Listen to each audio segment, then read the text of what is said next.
Alright everybody, welcome to BSG Online number 5. My name is Jeffrey Speedrun and I will be your host for the upcoming runs. But first run, Kwik Snax by TinyTim, a game from 1990. This game is older than I am, so everyone enjoy. Tiny, take it away. Thank you very much indeed. Yes, so hello there, folks. My name is TinyTim78, and I'm going to be running a blast from the past for you today. I'm going to be running Kwik Snax for the ZX Spectrum, again, from 1990. So I'm making myself feel really old here. With me, I have the wonderful Digital Duck. Hello. Who's going to help me with the commentary. So without further ado, let's get started. I hope you do enjoy the fantastic intro here. This game was one of my favourites as a child, and it is absolutely brilliant still.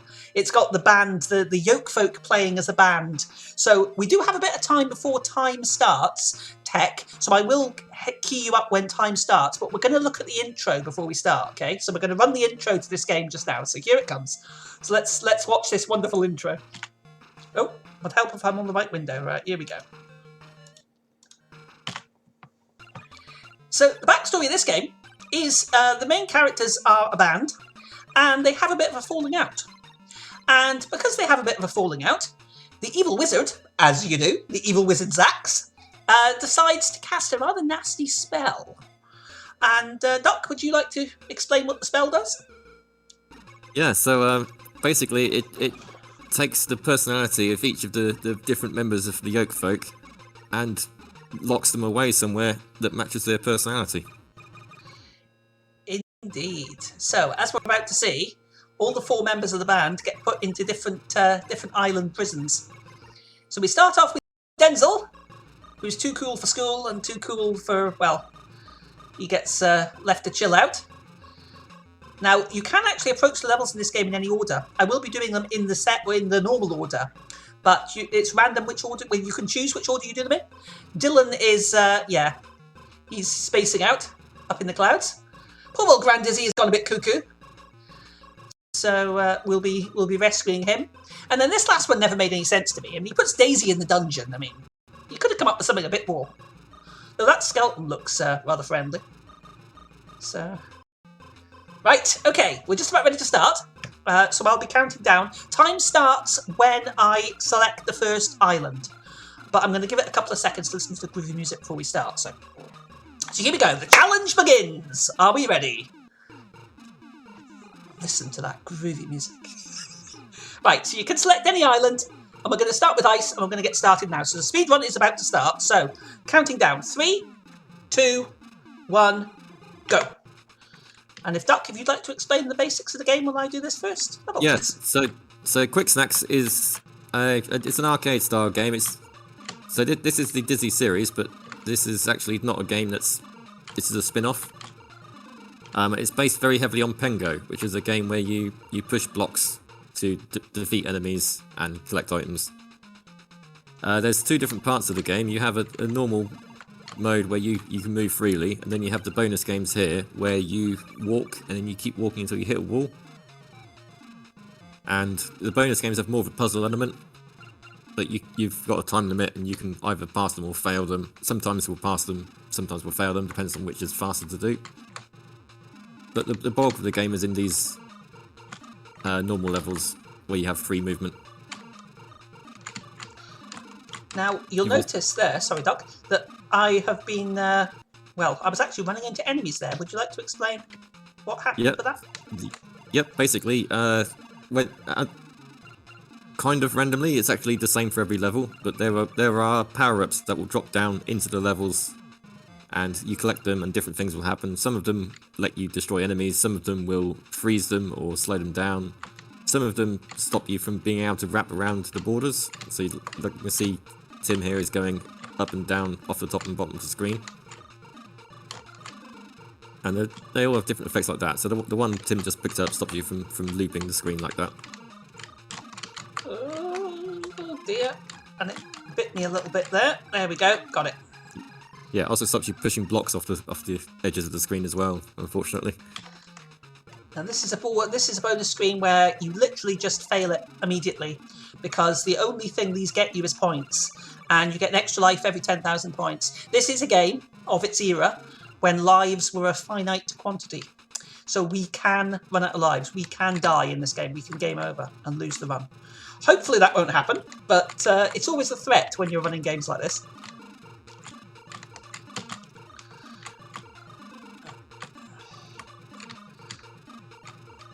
Would you like? Yeah, you'll also notice some of the food is flashing, and the collecting the flashing food gives you more points when you collect it.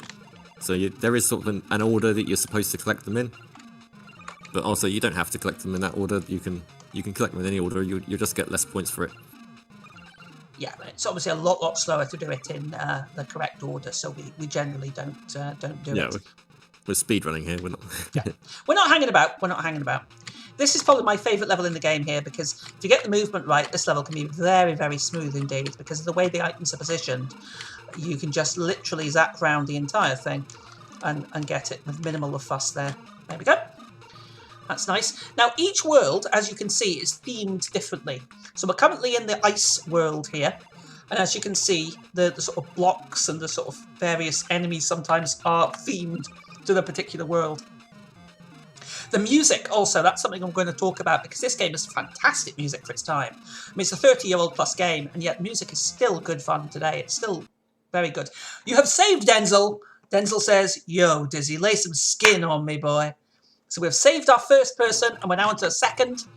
So we're moving on to the land of clouds. So I don't know if there's anything you want to mention about this one. Talk about difficulty curve, maybe, Doc? Yeah, I mean, generally speaking, the game doesn't change very much as it goes on. It does get a bit harder, but it's more or less the same thing. But you'll notice that the actual theming of the levels changes. So instead of having blocks of ice, now we've got clouds and suns, and the fruits you collect and enemies change, but everything still acts the same. Yeah. The mechanics are very, very similar all the way through. The only thing I like about this game, though, is you can have obviously a pattern for everything, which I generally do. But enemies, I'd like to maybe talk about them, Duck. Ooh, like that, for example. Yeah, they can be a bit unpredictable at times. I don't know if they're actually random or not. I think that I would definitely consider them RNG. Whether they're actually random, I don't know, but they must have some sort of algorithm. But they're effectively RNG. Yeah, and I don't know. You might be able to do the same thing. They might react the same to exactly the same button presses, but it's not. They're not very predictable in general. Guys, can I interrupt for Go right a ahead. quick moment for a donation? Oh, I've got the first donation of the marathon. It is in. It's from Zyro Mana. I hope that I pronounced that correctly. Probably not though, but they donated 50 euros to start off the marathon good. wow! Thank you so much. Wow. Speechless. Doesn't happen very often. Thank you so much. That's really, really appreciated. Would you like to remind us what we're raising money for, please, Yessa? Of course. We are raising money for Minds, which is a nationwide organization committed to prevent mental health issues and support everyone who is dealing with mental health issues themselves, with themselves or within their family.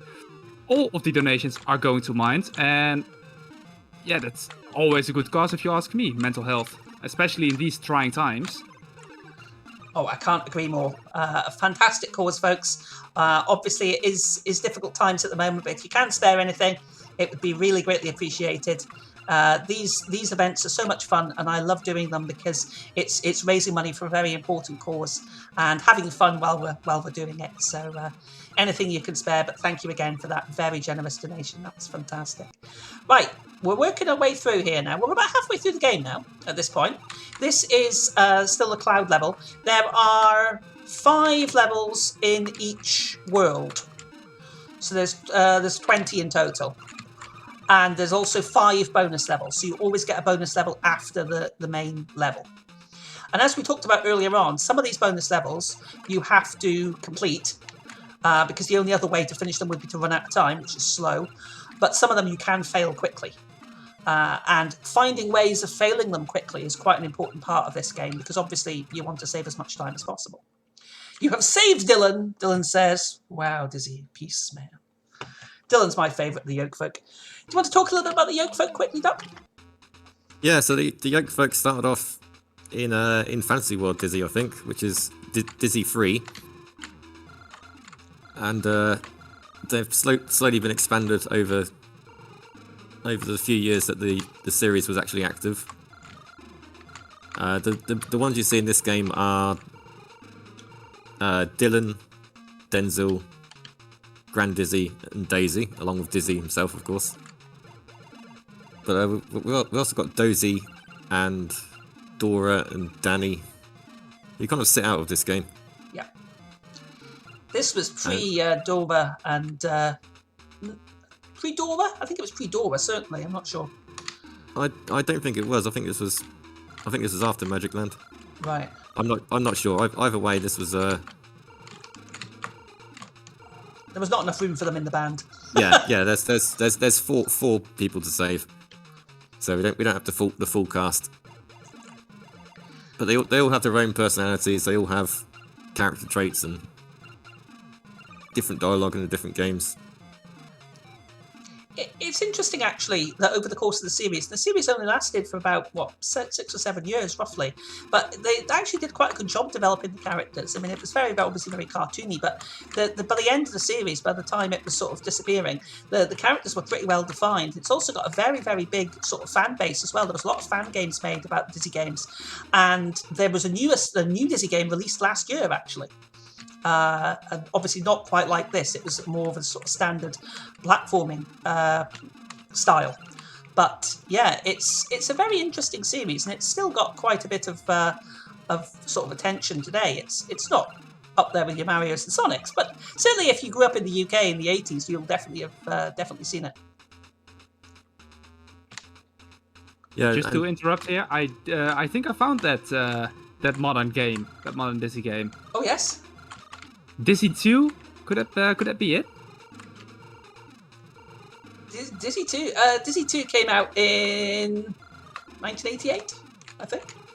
In that case, then in that case, it's a re-release on Steam. I just typed in Dizzy and I got this. So, folks, you heard it here. You can play Dizzy right here, right now. It's on Steam. It's free to play. I didn't know it was on Steam. Be interesting to check what version it is. Yeah, I didn't know either. Yeah, it was Wonderful Dizzy was the one that released the end of last year. I think it's the 8th main game. Yes. In the normal Dizzy series. Right, tricky level here. Oh, and I'm dead again, which is not so good. This is a tricky level. Now we're on to the Cuckoo Island here. We haven't mentioned it, but this is the Cuckoo Land. Probably one of my least favourite of the levels, really. It's just, I don't know. Oh dear, that's really bad. I'm dying a couple of times here, which is not good for your health. As I said earlier on, you've got to be a bit careful. I've got to be really careful now because I'm on no lives. And if I die here, I'll game over, which we really don't want to do. That would be really embarrassing, so we don't want to do that.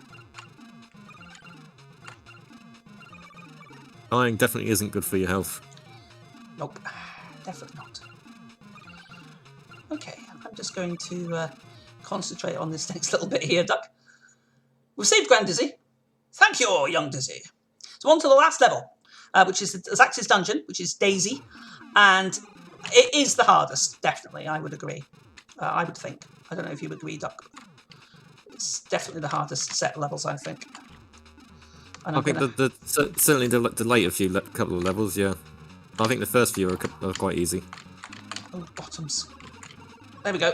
Oh, I was just getting a bit worried there. This level can cost me lives, you see, and I'm very, very much on a knife edge here with the lives. As soon as I get to 30,000 points, though, I'll get another life. So hopefully I'll get that soon. Now we're coming up to the level that has the glitch in it. It's the level after this, I believe. So if I concentrate on getting this level without dying, could you describe the glitch for me, please, Doc? Yeah, it's quite an interesting glitch. Basically, if you collect, there is a power up in the game which will turn all of the loose blocks into food, and you can like, normally you'd use this to get some extra points and stuff like that. It's actually required to beat the next level because of the way the blocks are positioned. And if you collect it while pushing a block in a certain way, it will actually create a glitch where everywhere you walk, you'll spawn some blue bananas behind you. Yes, we like blue bananas.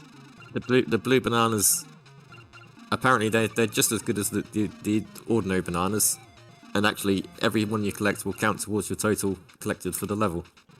So you don't need to collect all the levels in all of the fruit in the level, as long as you keep collecting the bananas you leave behind you. Okay, here we go. So, this is where it gets fun, and we're going to try and do the glitch here. I'm actually kind of glad those enemies were kind of penned up there, but they've escaped a little bit. Oh, that's unusual. That item... Ah, there we go, that's perfect. I want to try and get rid of that guy there, if I can. Oh, dear. He's going to get right in my way. Let's try squashing him first. There we go, perfect. Right, okay, here we go. And the glitch went. An item dropped right next to me and I lost the glitch. Yeah, it happened for a couple of times there, but didn't go all the way, unfortunately. No. I think that item kind of got in the way, which is very, very annoying. And this is going to make this level really, really tricky now. And also, I am seconds away from game over in here. Come on. I'm taking this incredibly slowly now. Oh, this is tense. Come on. I'm going to leave those items there. And I'm going to grab that. And I'm going to grab this. Come on, get out of my way, you. Oh! Oh, dear. Come on. Oh, that's what I wanted. Right, we're good. We're good now. Because that means that I can do this without getting eaten. And I've then got my points. There we go. Look, I've got my extra life. You see the little green man at the top right-hand corner there. Ooh, I can breathe a sigh of relief now. A little bit happier. That was a bit touch and go there. Yeah, that was unexpected. We're nearly finished, though. We're nearly finished. We've only got a couple of levels left to go. 3 levels, I think. 2 levels? Yeah, something like that. I think, yeah. 2, yeah. Yeah, it's this one and the last one. Yep. Okay, so there we go. Knife and fork. Then we talked about the power-ups earlier on. One of the reasons that this game is really good for speedrunning is the power-ups on this version of the game always appear in the same order, in the same place. So you can route that in, and it means any levels like that where the knife and fork appears at the beginning are absolute gimmies because you can just grab them straight away. And yeah, very, very good indeed. And we've only got 1 level coming up now. We are nearly finished. We are nearly there. Come on, come on, come on. Right, this is the last level. I quite like this level, actually. It's quite interesting. I quite like the different level designs of this game. Yes, it's the same concept as we talked about earlier on, but the levels are designed differently enough that they all pose their own unique challenge. I mean, that one where we use the glitch is definitely the most unique one, because the items are actually stuck behind blocks there, and you've got to use the bottle to get them out, or just wait for them, which is really slow. Right, time is coming up as soon as I finish this bonus. So as soon as I finish this bonus and Daisy appears on the screen, that will be time. So we are coming up for hands-free, and here she comes, here she comes, and time! There we go. I got really nervous there because I thought I was going to die. I honestly thought I was going to screw it up and die. Oh, dear. Thank you so much, BSG, everybody watching. I hope you have enjoyed that run. It has been an honour and a privilege to open this event. Please, please keep donating for Mind. It's an amazing cause. I really, really do appreciate it. Thank you again to Duck for some awesome commentary as usual. No problem. Thanks for the gameplay. Yeah, thank you very much. It was pretty tight there.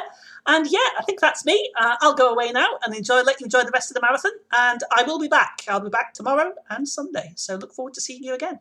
And yes, sir, take it away. All right, thank you, Tiny Tim.